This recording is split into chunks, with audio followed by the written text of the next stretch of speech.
Moving on now, 3 ships, 3 strikes, and for 3 Indian families, lives will never be the same again.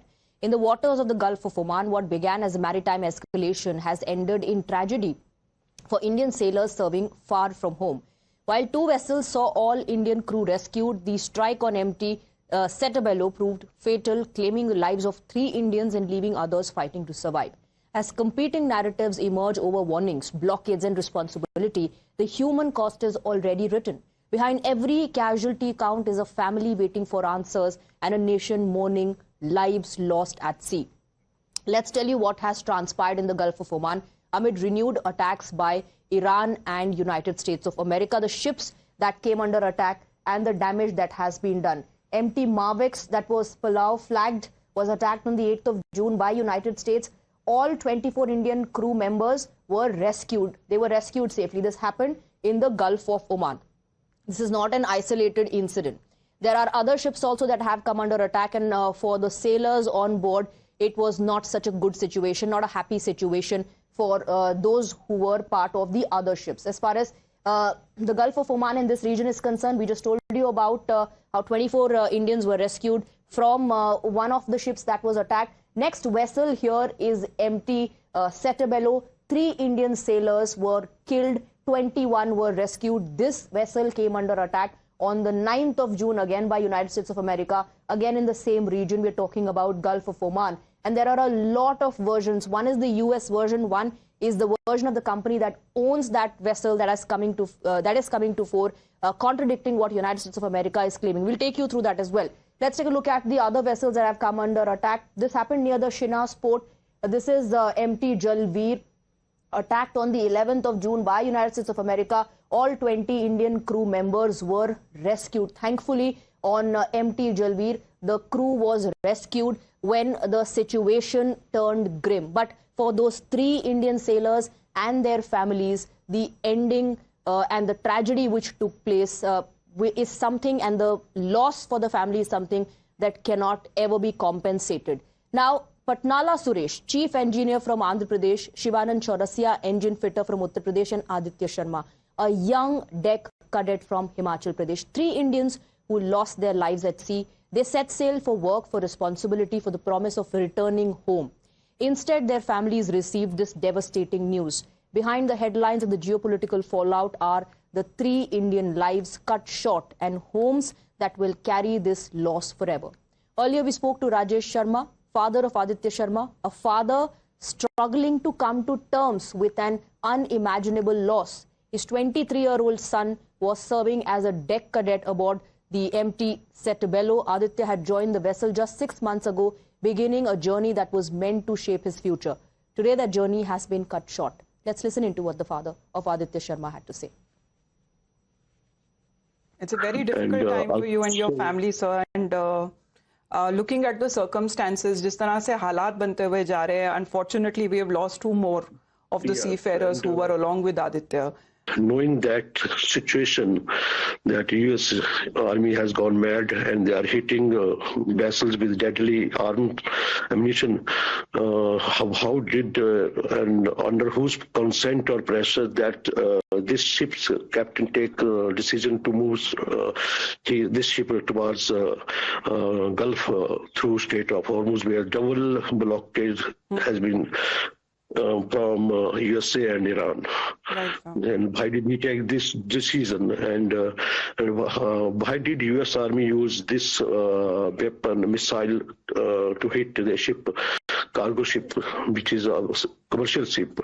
They are not taking any ammunition, or they are not a bar ship. That was a oil tanker. और government of India को भी instruction देनी चाहिए all shipping companies को और जितने भी ships इस रीजन में है कि without confirmation or consent don't move their ship towards Strait of Hormuz. Let's now tell you more about the claims and counterclaims related to attack on this vessel by United States of America's Navy. So US CENTCOM claims the crew on board MT Settebello repeatedly ignored their warnings, their instructions and the orders that they were issuing, alleging that the vessel was attempting to transport Iranian oil. adding that blockade applies equally to all nations. But managers of this vessel have rejected these claims, saying no warning calls were made before US action was taken, insisting that the vessel was not transiting through the sea route in question. They're also saying that evidence should be provided in case warning was issued. Evidence of that should be put in public domain. India has strongly reacted to the US strikes on the vessels that had Indian crew on board. MEA has confirmed that a formal protest has been lodged with Washington. The government says the attacks were carried out by the US Navy stationed in the region, while clarifying that the vessels involved were not Indian-owned. Calling for immediate de-escalation, India has urged all sides to stop targeting civilian shipping and critical infrastructure. When this particular attack happened on the ship Settebello, we lodged a strong protest with the American side. We called in the American CDA, and he was conveyed our deepest concerns on the ongoing incidents of attacks. These attacks came from the US Navy that is stationed there. The 3 ships that have been involved in the incidents are foreign flagged. 2 of them are Palau flagged, and the 3rd one, which came under attack today, is Guinea flagged. So that is, they are not Indian-owned ships, they are all foreign flagged ships. Let me in fact go across to our guests. Tonight we are joined by Captain Alok Bansal, Director, India Foundation, and we have Sierra Claire, Foreign Policy Analyst. Thank you very much for joining us.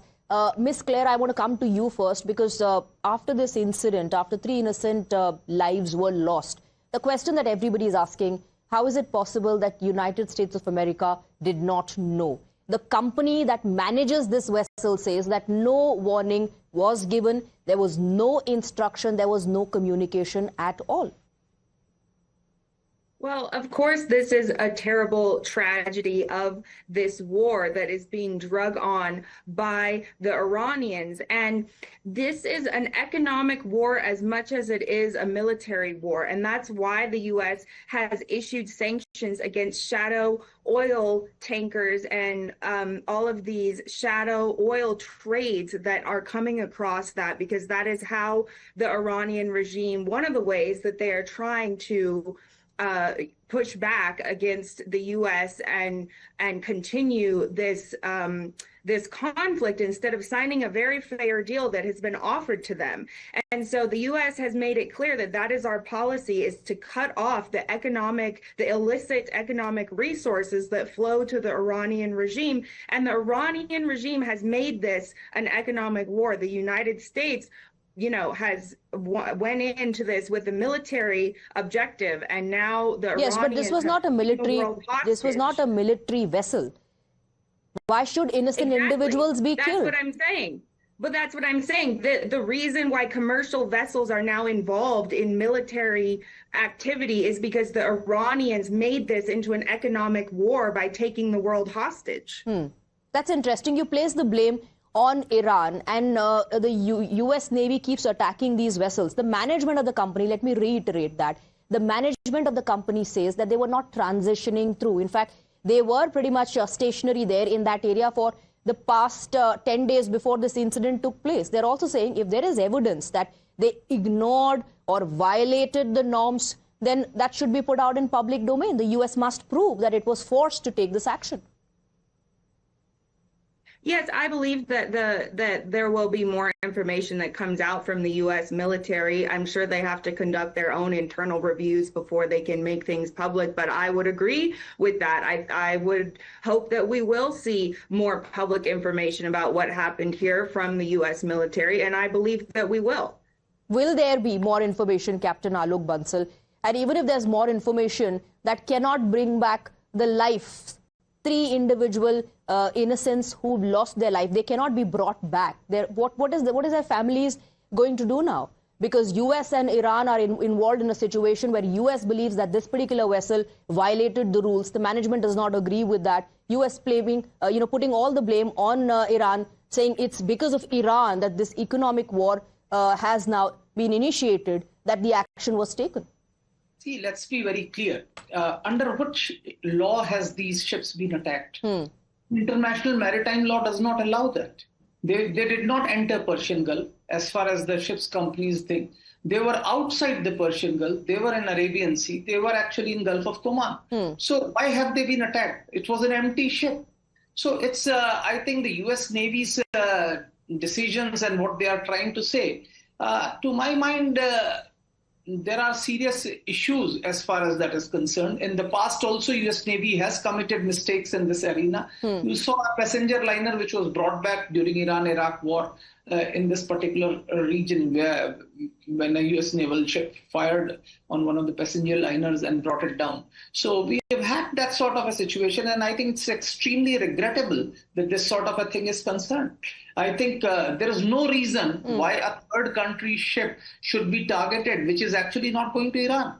And I think if U.S. is unilaterally going to take an action, then I think it's very clear that U.S. doesn't believe in the rule-based international order. I think the United States has not signed UNCLOS and is not now actually violating UNCLOS, the United Nations Conventions for the Laws of the Sea. The ship was not moving. It was stationary. It was in the Gulf of Oman, had not visited Iran, was not entering Persian Gulf, was outside Persian Gulf. That means you can hit any ship anywhere in the open seas. That's a very serious issue. And I think India has taken the right step by calling charge the affairs of the United States and issuing a very, very strong... You're right. India has launched a very strong protest. But then, you know, what more can be done? Because this will, and this has in fact already sent out a wave of panic. There's fear in all those who are on board these ships who don't know when attack could happen on them, and they could just lose their life for not even violating anything, for not even moving an inch. See, you need to understand there are a lot of ships which are stuck because of a conflict which has been thrust upon them, which we didn't know. There are ships inside Persian Gulf, there are ships outside which are stuck and hanging around. And now if United States also start targeting, till now Iranian Navy was firing and there were attacks. But I think none of those attacks which Iranians carried out were lethal enough to actually cause that sort of serious injuries or casualties. What the U.S. Navy has done, it's actually a deliberate action. It has actually hit a ship, damaging it beyond redemption, in fact, leading to loss of lives. It's, to my mind, an extremely serious issue because India is one of the few countries which contributes a large number of seafarers. India, and I think we will, it goes against our national interests that outside Persian Gulf are being hit with impunity. So outside Persian Gulf is also not safe, Ms. Claire. And like a previous guest has asked you, under which law is U.S. attacking these vessels? Isn't it the United States of America, its Navy, that's in fact violating the international laws? Well, this conflict has actually been going on outside of the Persian Gulf since the naval blockade was put in place several months ago. There have been targeting of Iranian ships in all kinds of seas and waters that not in the Strait of Hormuz. So I don't think that's a new thing that we're dealing with. I think that's been going on. Yes, but these are foreign flagged vessels, and the management says that we have nothing to do with Iran or Iranian oil. Well, the second point is that I don't think the U.S. rejects a rules-based international order. We did not sign the UN laws of the sea, but we are following the other laws that we do uphold.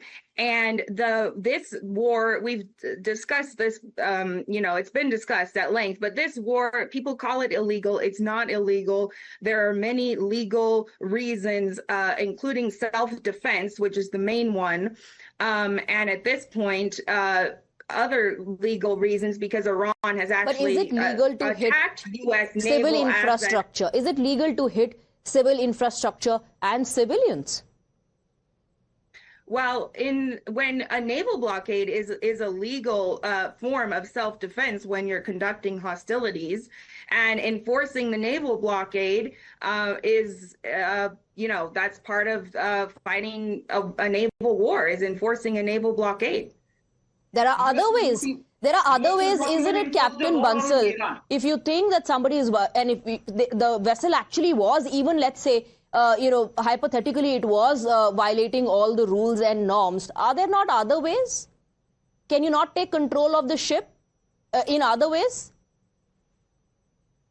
See, ship could have been taken control of, ship could have been embarked, they could have checked up without actually firing. So this is actually trigger-happy attitude which actually appears. And I think US has not even declared a war on Iraq as of now. Officially, there is no war. The US has not declared a war. So I think this sort of an action against a third country's vessel manned by different countries' personnel, I think it shows the contempt in which the United States hold the international community and the Committee of Nations, that you could hit anyone, anytime, any place, whenever you feel like. I think this is a very serious offense, and I think United States, as one of the leaders of the world, should act more maturely, and I think needs to deal with issues where human lives are involved in a much more saner and a sober manner. Absolutely. US needs to act in a much more mature manner, Ms. Claire. Also, you know, what is the fault of individuals who are not linked to any of this? The economic war or the conflict involving US, Iran and Israel, who are just going about, their business? Many innocent lives are affected and lost by this conflict that is, again, being prolonged by Iran. My feeling is that I do hope the United States brings it quickly to an end. And I think that President Trump has made some statements recently that show that he is moving in that direction, because this naval blockade is dangerous for the United States. It could pull us into a deeper conflict because of issues like this. But Donald Trump has not made any statement giving an indication of de-escalation. He in fact says we'll continue to hit Iran hard. Very quickly, Captain Bansal, he in fact has also gone on to say that we might soon take control of the entire Kharg Island. Yeah, as far as Donald Trump is concerned, his statements always have to be taken with a pinch of salt. What he says today, he may not say the same thing tomorrow. And in fact, the fact of the matter is, when this conflict started, the negotiators were very close to reaching a solution. But obviously, somebody did not want a peaceful solution, and that's why this conflict started. And I think even now, if you see, we were talking about peace and all of a sudden this thing has happened. You are seeing aircraft are hitting ships outside Persian Gulf. Yes. And when one of these aircraft get hit, then there is another retaliation. So obviously there is no action being taken to bring things Absolutely. calm down. I think you are aggravating things. Aggravating things, and especially through such acts where civilians are being fired upon, civilian vessels are being attacked, and innocent individuals are losing their lives. Thank you very much, Captain Bansal and Sierra Claire, for joining us on the broadcast. Thank you for your time.